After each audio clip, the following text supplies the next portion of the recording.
तो दोस्तों आज की इस वीडियो में हम लोग दो खबरों को लेकर डिस्कस करने जाएंगे, जहां पर एक खबर में हम लोग भारतीय वायुसेना के लिए खरीदे जाने वाले 114 विमानों को लेकर चर्चा करेंगे, तो वहीं पर दूसरी खबर नेपाल से जुड़ी हुई है। आज आपको इस वीडियो में जानने के लिए मिलेगा कि किस तरह से नेपाल की वैचारिक घर वापसी के रास्ते अब खुल चुके हैं, किस तरह से वो चाइनीज प्रभुत्व में लिप्त था और अब वो चाइनीज प्रभुत्व उसके ऊपर से खत्म होकर भारत की विचारधारा के साथ सिंक करने की तैयारियों में वो इस समय लग चुका है। तो चलिए दोनों खबरों को जानते हैं। आप बस इसी तरह की वीडियोस के लिए चैनल को सब्सक्राइब जरूर कर दीजिएगा। तो देखिए, पिछले कुछ सालों से नेपाल के अंदर कम्युनिस्ट गवर्नमेंट का राज हमको देखने के लिए मिला और इनके शासनकाल में लगातार देखा गया कि नेपाल बहुत ही ज्यादा गर्त में गया, चाइना के नजदीक गया और भारत से लगातार दूरियां बढ़ती रही। इसका नतीजा कुछ हद तक हमें ग्राउंड पर भी देखने के लिए मिला और भारत नेपालियों के बीच के जो अच्छे संबंध थे उनमें कड़वाहट बढ़ने लगी। लेकिन जैसा कि पिछले दिनों देखने के लिए मिला कि नेपाल में तख्ता पलट कर दिया जाता है। किसी भी तरह की हिंसा को हम लोग बिल्कुल भी जस्टिफाई नहीं कर सकते, लेकिन अगर हम लोग इसके परिणामों की विवेचना करें लॉन्ग टर्म के लिए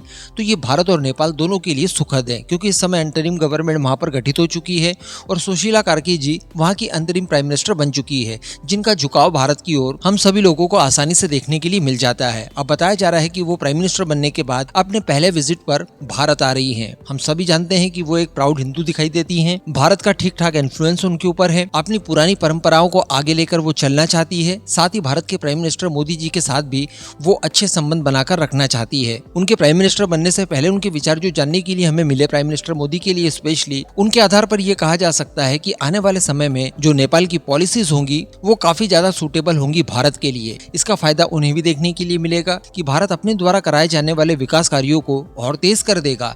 नेपाल के अंदर इकोनॉमी से लेकर उनकी जॉब्स वगैरह और साथ ही उनका इंफ्रास्ट्रक्चर लगातार आपको बेहतर होते हुए दिखाई देगा। तो बिल्कुल आप कह सकते हैं कि नेपाल में इस समय प्राइम मिनिस्टर मोदी की एक बहन ही इंटरिम गवर्नमेंट की हेड बनी हुई है, ऐसा आप मान सकते हैं।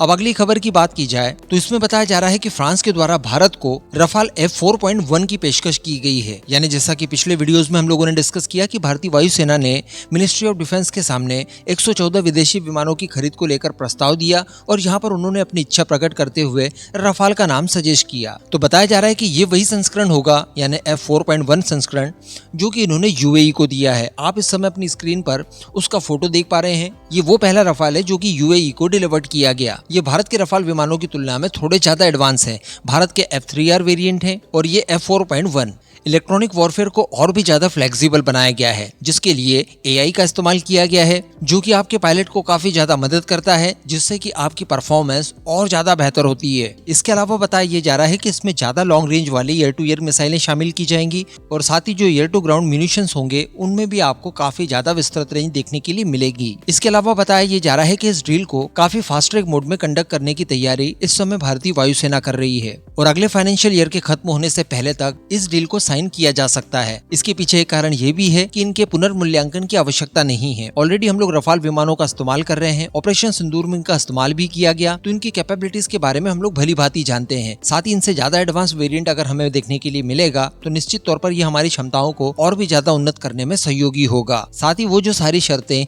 जो कि इसकी लोकल मैन्युफैक्चरिंग और इंडिजिनाइजेशन को लेकर है वो एज इट इज रहेंगी और इसके लिए देखिए हमें कई सारी चीजें देखने के लिए मिल भी रही है। रफाल के मैक्सिमम पार्ट्स वगैरह भारत में बनने शुरू हो चुके हैं। इनकी एमआरओ फैसिलिटी, इनके इंजन की एमआरओ फैसिलिटी, इन सारी चीजों को भी भारत में ही अरेंज किया जा रहा है। तो ऐसा प्रतीत तो हो रहा है कि अगर इस डील को कंप्लीट किया जाता है तो निश्चित तौर पर हम लोग रफाल और फ्रांस के साथ ही जाना पसंद करेंगे और निश्चित तौर पर जिस दिन ये डील कंप्लीट हो जाती है भारतीय वायुसेना को इससे काफी ज्यादा बूस्ट मिल सकता है। बाकी भारतीय वायुसेना आप, मैं और बाकी हम सभी लोगों से ज्यादा जानती है।